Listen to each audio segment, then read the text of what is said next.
En la segunda mitad de los años 60, en parte por razones de estudio, en parte por otras razones para mí mismo no totalmente claras, viajé repetidamente de Inglaterra a Bélgica, a veces para pasar solo un día o dos y a veces para varias semanas.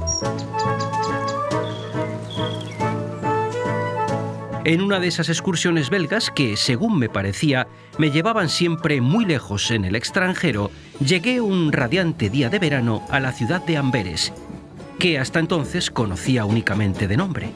Nada más llegar, mientras el tren entraba lentamente en la oscura nave de la estación por el viaducto de curiosas torrecillas puntiagudas a ambos lados, comencé a sentirme mal y esa sensación de estar indispuesto no desapareció en todo el tiempo que estuve aquella vez en Bélgica.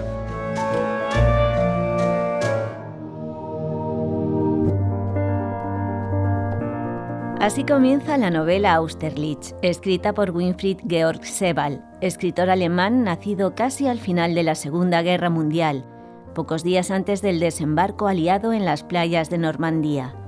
Fue profesor en la Universidad Inglesa de East Anglia, ocupando la cátedra de Literatura Europea desde 1987. Falleció en 2001 en un accidente de coche a los 57 años. Austerlitz es la última obra que se publicó en vida del autor y lo más cercano a una novela en el sentido tradicional del término. Fue una obra muy elogiada por la crítica y junto con Los emigrados de 1992 y Los anillos de Saturno de 1995 le convirtieron en un autor de culto. Narra la historia de un hombre que ya en su madurez descubre que, con pocos años, su familia lo mandó para salvar su vida de Checoslovaquia al Reino Unido. Allí, en Gales y en el seno de una familia muy religiosa que lo acogió, se borró todo rastro de su pasado, su nombre, su patria, incluso su religión y su idioma. Descubrirlo le permitirá entender por qué nunca llegó a sentir como su hogar ningún lugar del mundo. Había nacido en el seno de una familia judía en una Europa dominada por el nazismo y la barbarie. Abordaremos hoy esta novela con Ana Parra Luján, bibliotecaria en la UNED, y Fernando Reviriego Picón, catedrático de Derecho Constitucional de la UNED. Bienvenidos a los dos. Muchas gracias, Ana. ¿Qué elementos hay en las obras de este autor para que todas ellas sean tan especiales? Pues varias cosas. La primera es la manera en la que están escritas. Por una parte, la forma siempre en alemán y con una gramática más cercana al siglo XIX y principios del XX. Son frases largas y muy elaboradas. Además, en sus obras siempre añade imágenes para legitimar la historia que cuenta, y por otro, el contenido. No se pueden clasificar como ficción solo, porque muchas veces mezcla la literatura de viajes con la biografía, la autobiografía, la no ficción. Es un autor difícilmente encasillable. Ciertamente, como dice Ana, pues Sebald tiene una escritura muy característica, con descripciones muy detalladas, lo vemos en la novela, lo vemos en todas sus obras, y se recrean interesantísimas y profundísimas descripciones, arquitectura, historia, cuadros, y son descripciones que son fundamentales en las novelas. Es un autor que no sabemos dónde podría haber llegado.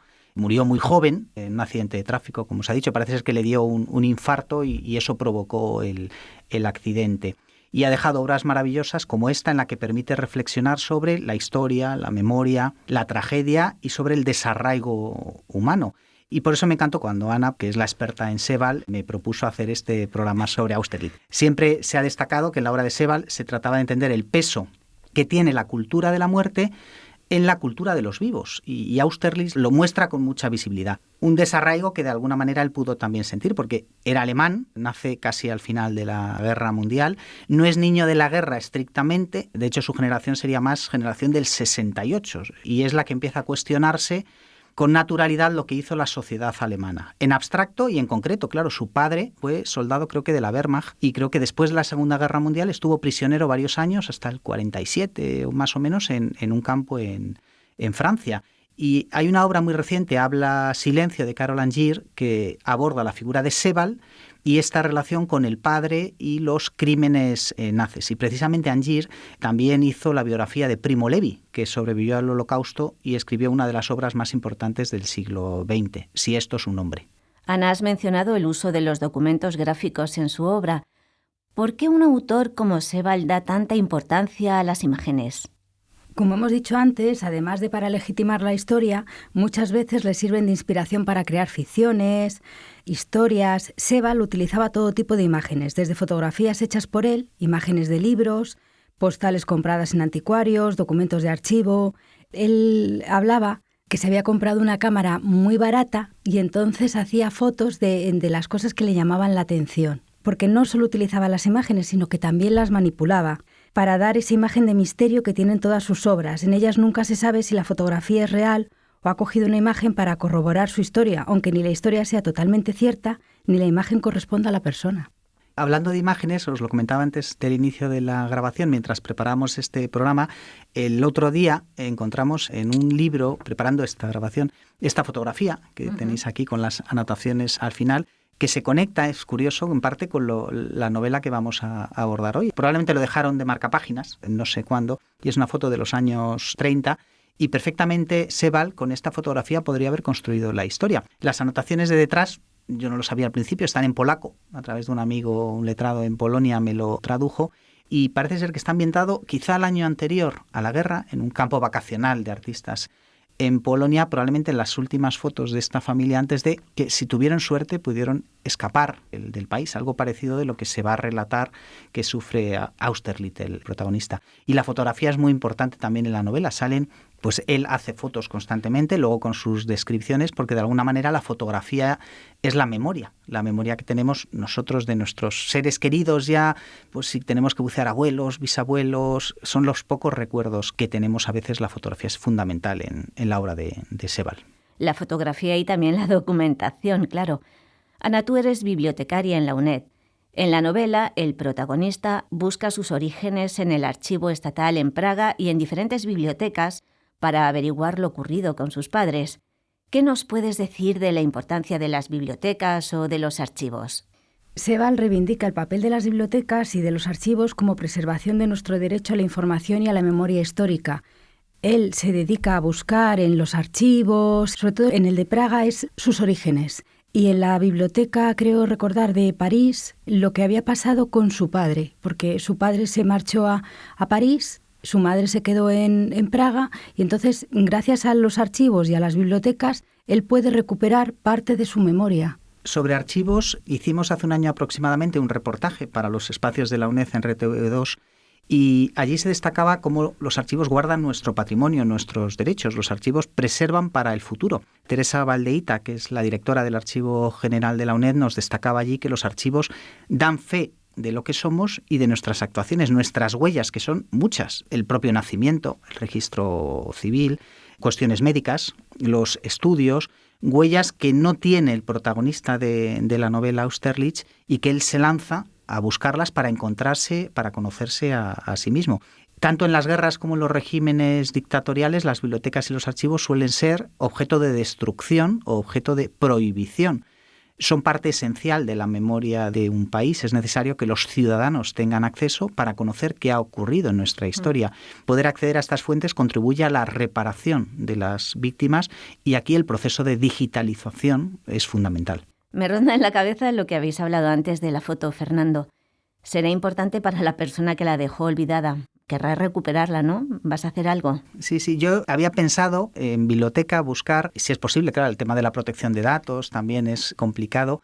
¿Qué persona lo ha tenido ese libro? Y quizá a través de ello buscarla para podérsela dar, porque probablemente es una foto muy importante para esa persona, pero con el tema de la protección de datos ciertamente es muy complicado. Es que con el tema de la protección de datos nosotros solo podemos tener acceso a lo que se está prestando en ese momento, no al histórico. Sería vulnerar la protección de datos. Claro. Es fundamental saber buscar también en los archivos. ¿Se puede sacar tanta información fundamental? Sí, puedes sacar desde por qué ha surgido tal expediente, o sea, por qué se crea el expediente y cómo evoluciona el expediente hasta que finaliza. Por ejemplo, los archivos nazis, que era lo que estábamos hablando antes, como lo tenían todo tan bien clasificado, podías saber qué había pasado con cada persona, que eso en otras guerras no se ha podido hacer.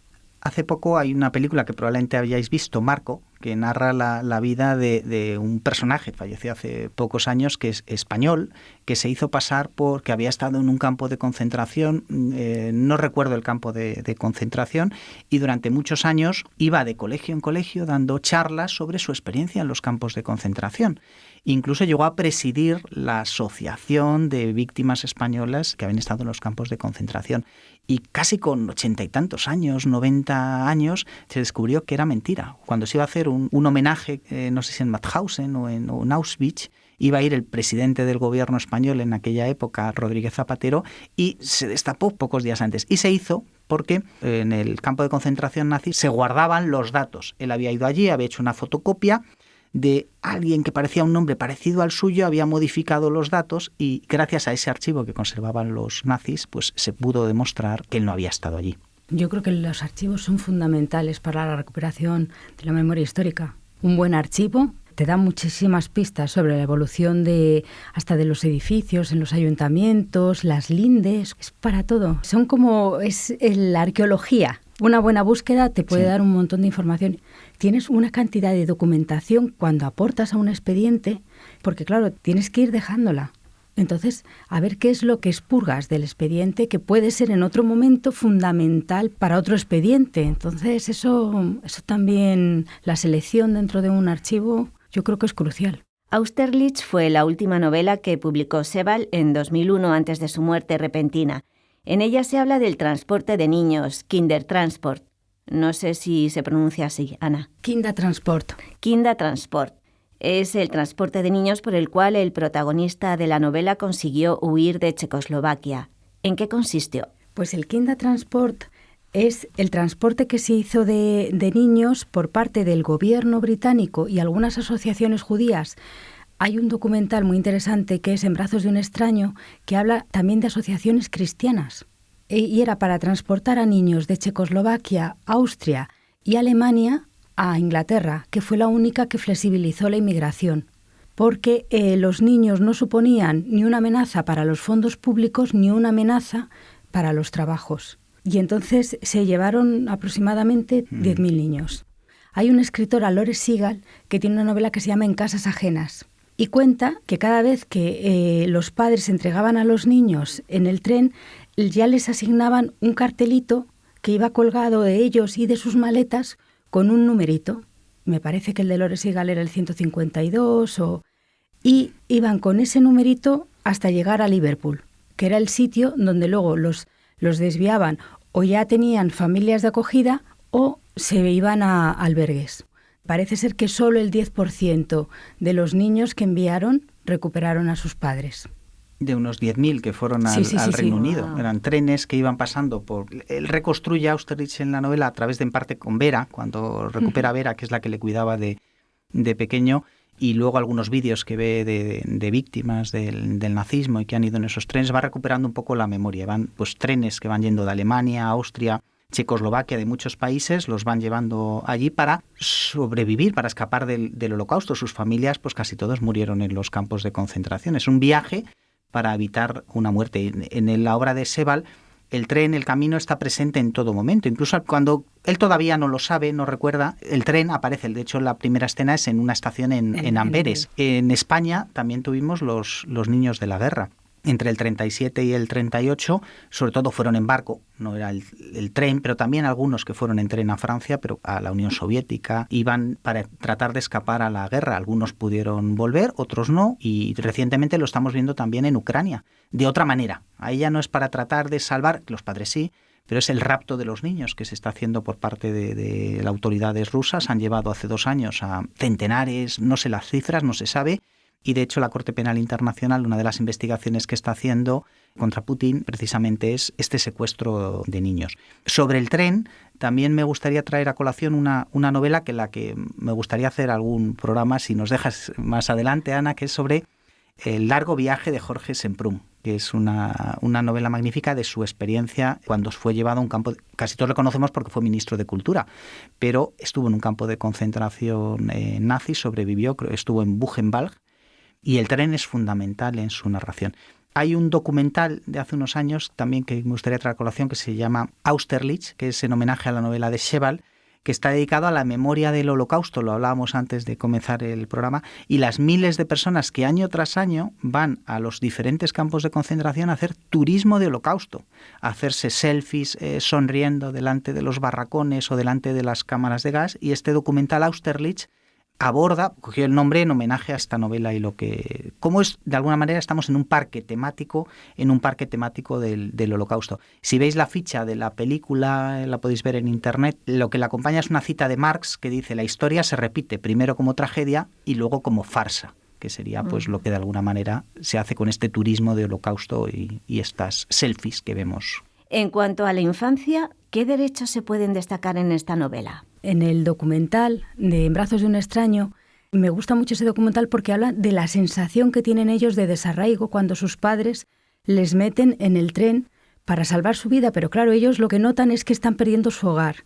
Entonces ellos decían, primero nos quitaron el país, luego el hogar, luego la identidad. Hay dos cosas que quiero resaltar. Una es el viaje tan traumático que tienen, porque claro, Austerlitz me parece que tiene 4 años y medio. Y cuando entra en su crisis de identidad, que se da cuenta es porque los Kindertransport llegaban hasta Liverpool. Y entonces la crisis de identidad que tiene es cuando llega a la sala de espera en la estación de Liverpool. Y ahí es donde él ya empieza a preguntarse por su pasado. Es como una sensación de memoria prusiana. Llega a la sala de espera, empiezan a llegar imágenes a su cabeza y ahí es cuando él empieza a reconstruir su pasado, porque él fue acogido por una familia fundamentalista galesa. Le quitó el nombre, le quitó el idioma y le quitó la religión. Entonces, ahí los derechos de los niños para salvar su vida se vulneraron, porque en Alemania tardaron 5 años en instalar las leyes antijudías, pero en Austria llegaron y fue en meses. Entonces, los niños de un día para otro no podían salir a los parques, no podían ir al colegio y tenían que quedarse en casa. Veían cómo sus padres también perdían los trabajos y los iban excluyendo. Entonces se vulneraron bastantes derechos. Y luego otro es el derecho a un hogar. Los padres adoptivos de la mujer en la que se basó esta parte terminaron sus vidas trágicamente. Lo bueno es que con Sebald nunca sabes lo que es verdad y lo que es mentira. O sea, su vida, él no mentía. La escritora que hizo su biografía, no autorizada porque no lo permitían ni su mujer ni su hija, ella decía que ella se quedó muy impactada contándole la vida de un doctor y él todo serio contándole la vida de ese doctor. Y llegados a un momento se dio cuenta, pero ya más adelante, porque ya publicó el artículo y todo, que le había mentido, que no era una historia real, o sea, que estaba contando una historia que no era cierta.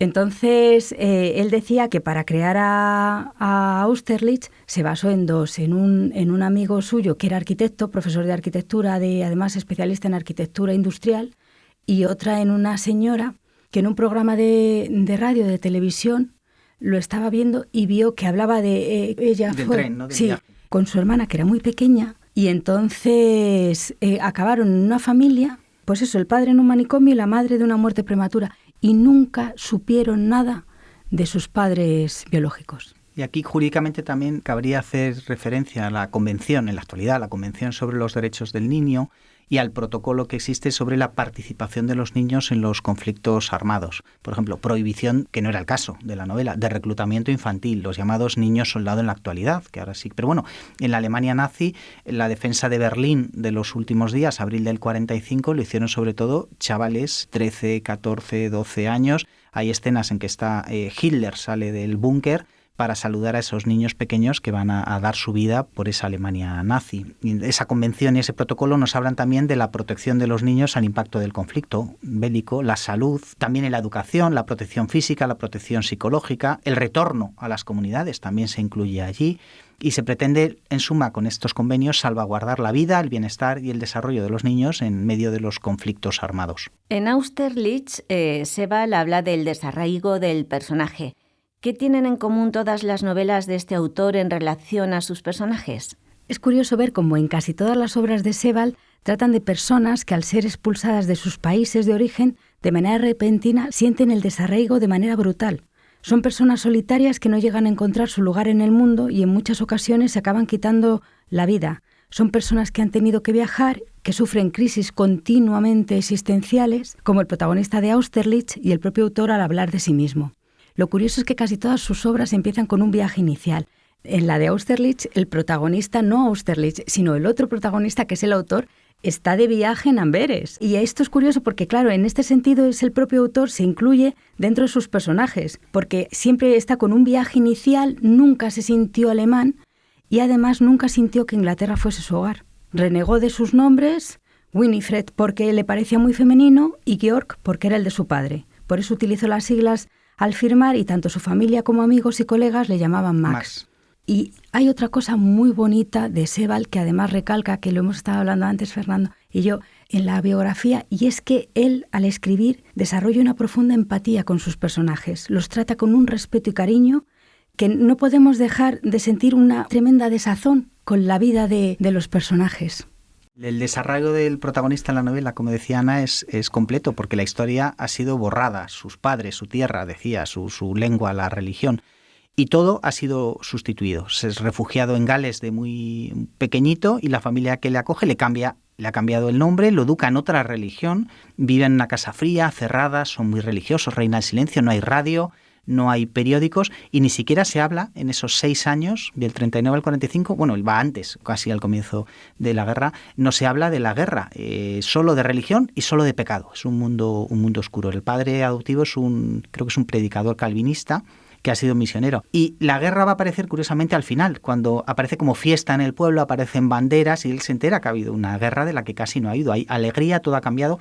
Coincide con la enfermedad del predicador en la novela y lo mandan interno a un colegio, todavía pues más triste. Pero dice que allí va a ser la primera vez que llora, cuando ella muere. Nunca había tenido ese sentimiento de dolor. Y hasta los 15 no sabía nada de sus orígenes. Ahí recupera un nombre que es Austerlitz, que al principio para él es extraño, es impronunciable. Él no sabe ni deletrearlo y empieza la búsqueda.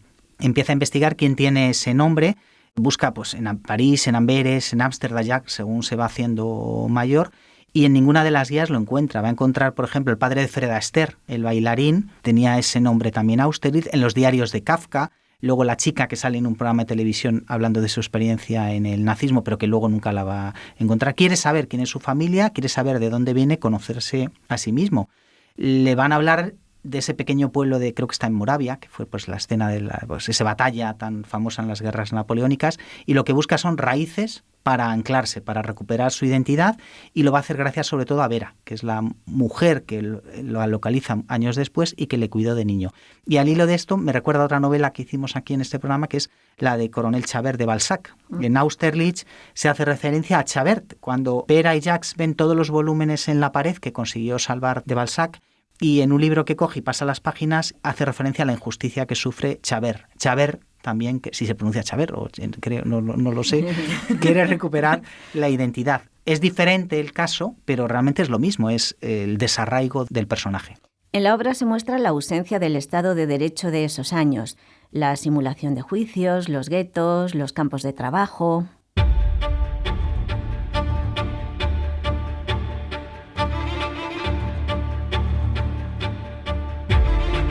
Por una contravención, una simple vulneración del orden reinante, se podía, después de haber tenido 90 segundos para defenderse ante un juez, ser condenado a muerte y ahorcado de inmediato en la sala de ejecuciones que estaba al lado mismo de la de juicios, y a lo largo de la cual había un carril de hierro bajo el techo, del que colgaban los cuerpos sin vida que, según hiciera falta, se iban corriendo. La cuenta de ese procedimiento expeditivo se enviaba a los parientes del ahorcado o guillotinado, con la observación de que se podía saldar en plazos mensuales.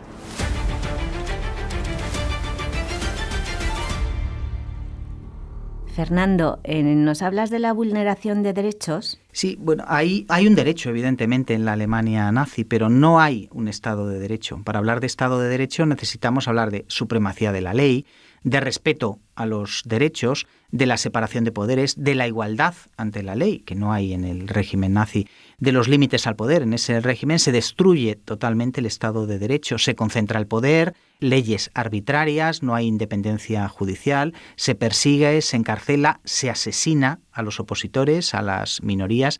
El sistema jurídico en el nazismo lo que hace es legitimar una ideología de odio y de represión. Después de la Segunda Guerra Mundial se celebraron los juicios de Nuremberg. Juicios de Nuremberg a los principales jerarcas del régimen nazi, también los juicios de Tokio se celebraron, pero también hubo los llamados juicios menores, y ahí se juzgaba a los jueces, por ejemplo, que habían aplicado esas leyes nazis. Claro, había un derecho que esos jueces aplicaban. Hablamos de derecho, evidentemente hay un derecho. Hasta el país más dictatorial va a decir que tiene una constitución, pero para hablar de constitución necesitamos hablar de separación de poderes, necesitamos hablar de derechos. No hay Estado de Derecho, hay una vulneración, hay una persecución a minorías, judíos, gitanos, homosexuales, opositores políticos. No hay Estado de Derecho. Y bueno, siguiendo este tema, en Eichmann... La banalidad del mal. Sí, la banalidad del mal. Ellos se escudaban en que lo que hacían era seguir órdenes. Pero claro, lo que dice Hannah Arendt es que te puedes negar, que ante una injusticia te puedes negar. Pero ellos, toda su defensa era seguíamos órdenes. Sí, pero cuando te niegas, igual hay represalias. Sí, claro. Es que no sé bajo qué presión tendrían para seguir las órdenes. Pero, por ejemplo, el director del campo de prisión de Auschwitz, él decía que seguía órdenes, pero él produjo un sistema de cámaras para quemar más judíos, o sea, para tener más capacidad. Eso no es seguir órdenes, eso es enfatizar las órdenes. Precisamente salía en prensa estos días un ciudadano alemán de 100 años, que debía tener 20 al final de la Segunda Guerra Mundial, que había colaborado como vigilante. Debe ser ya de los últimos, todavía, de los últimos juicios que se están celebrando.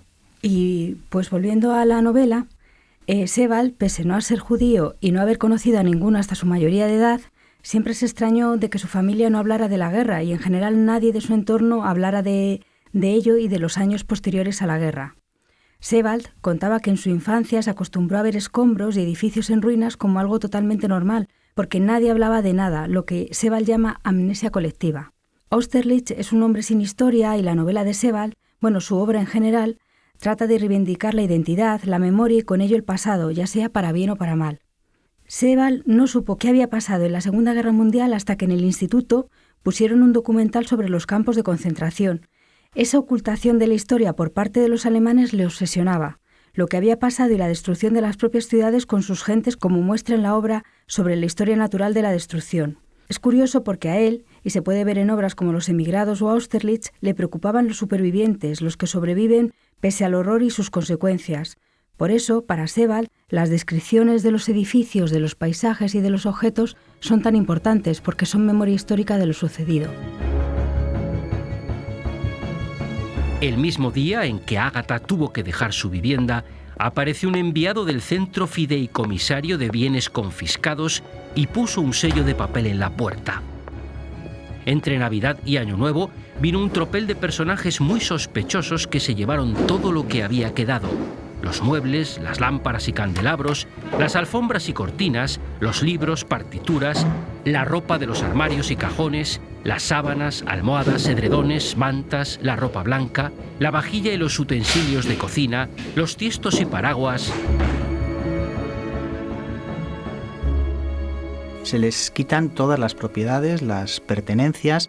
Los pisos son asaltados y repartidos casi en el momento entre los adeptos al régimen, y lo poco que pueden esconder y llevar al campo de concentración se les va a quitar en ese momento en el que entran. Hay una película que habréis visto seguro, que es La Dama de Oro, con Helen Mirren, que narra la historia real para recuperar. Era un cuadro de Klimt, era el retrato de Adele Bloch-Bauer, y también Monuments Men, de George Clooney, que protagoniza, narra el grupo que se crea para recuperar obras de arte. En este caso hablamos de obras de arte, pero en la novela lo que se está hablando es de todas las propiedades, la casa, el coche, quien lo tuviera, el dinero, las fábricas. Obligan a vender en los años previos a la guerra, y la rapiña que se hace por parte de los adeptos al régimen para despojarles de todo, de trabajo, de dinero y luego de la vida.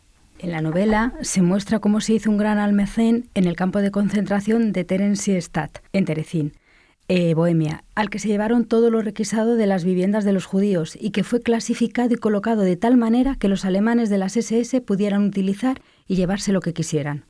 Cuando Hitler realizó una campaña de embellecimiento de este campo de concentración para que entraran a rodar, al protagonista de la novela, en la búsqueda de su madre, le llama la atención que una de las personas a las que grabaron llevara un collar de perlas cogido temporalmente de aquel almacén. Terrible. No sé si tenéis algo más que añadir. Bueno, sí. Podemos decir que además del tema de la memoria, de la identidad, hay otros temas recurrentes como son el exilio y la persecución política. Es llamativo como en Austerlitz habla del rey belga Leopoldo, pero no menciona las atrocidades llevadas a cabo en el Congo belga, y que sin embargo en Los Anillos de Saturno le dedica todo un capítulo al hablar de la vida y obra de Joseph Conrad y de Roger Casement, cónsul británico en Boma y que denunció los abusos y crímenes que se estaban llevando a cabo en el Congo y que se hicieron públicos en 1903, aunque desgraciadamente no sirvió de nada. Casement también denunció a la Amazon Company, cuya sede central estaba en Londres, por la exterminación de tribus enteras en Sudamérica. Casement apoyó la causa irlandesa y fue acusado de alta traición y en el juicio le condenaron a la horca. La obra que ha dejado Sebald, ya sea como escritor de las novelas que hemos comentado como crítico literario, es sumamente recomendable, por lo que cuenta y cómo lo cuenta. Es una reivindicación de los derechos a todos los niveles y de lo que ocurre cuando se vulneran. A mí también me llamó mucho la atención lo que acaba de comentar Ana. Sebald se detiene mucho en la arquitectura de muchos espacios, sobre todo al comienzo narra magníficos edificios, arquitectura e historia, y nos narra la construcción con todo lujo de detalles, y varias veces, anoté que hasta 3, mientras lo releía, habla del patrocinio del rey Leopoldo, de lo que quería Leopoldo para embellecer su país, que lo hizo pues con el caucho, con el marfil robado en lo que entonces era el Estado Libre del Congo y hoy es República Democrática del Congo. La Conferencia de Berlín le había reconocido la soberanía de ese país. Entonces, en la novela habla de esos edificios, de lo bonitos, lo maravillosos que son, del patrocinio del rey Leopoldo, que es como un gran mecenas, pero no habla de lo que hizo este rey. Fue un genocidio, que se ha hablado poco, en los últimos años se habla un poquito más. Asesinatos en masa, mutilaciones, era habitual el castigo, el cortar las 2 manos, y se utilizaban a veces las manos, había tantas manos cortadas que a veces se utilizaban como medio de comprar, de esto pues cuesta X manos para las propias transacciones. Roger Casement lo denunciará y hasta el poeta Yeats, que fue premio Nobel de Literatura, hizo un maravilloso poema con ese fantasma de Casement aporreando la puerta y denunciando. El sueño del Celta, de Mario Vargas Llosa, aborda la vida de esta persona que, como ha dicho Ana, pues fue condenado a muerte, ahorcado, tras el alzamiento de Pascua en la Primera Guerra Mundial, en 1916. Y volviendo al rey Leopoldo, la novela empieza en Amberes, y precisamente hace 2, 3 o 4 años se ha retirado una estatua del rey que todavía estaba, no porque quisiera el ayuntamiento quitarla, sino porque se había vandalizado, se había pintado, y fue la excusa de, bueno, la retiramos, la limpiamos un poquito y al final parece ser que ha ido a un museo para tratar de evitar, pero es un personaje que no se ha cuestionado hasta muy recientemente y es otro genocidio. Bélgica luego sufre la invasión nazi, pero el genocidio belga en el Congo fue terrible. Una última pregunta. ¿Por qué te encanta Sebald? Yo creo que es por la forma de escribir y por la manera en la que cuenta las historias. Porque era lo que estábamos comentando, te va enseñando, o sea, aunque sea una ficción, te va enseñando historia sin que tú te des cuenta. O sea, te va contándote una historia, te va demostrando con datos que son reales la historia de la humanidad. Y me gusta mucho su forma de escribir. Se me hace una lectura muy amena. Difícil, pero muy amena. Además, empiezas a leerlo y ya coges ahí una marcha que es que te lo quieres leer todo. A mí me gusta muchísimo. Le tengo que agradecer a Fernando que me dejara participar para hablar de Sebald. Y yo a los dos os agradezco que hayáis venido y os pido que volváis. Gracias a los dos. Gracias.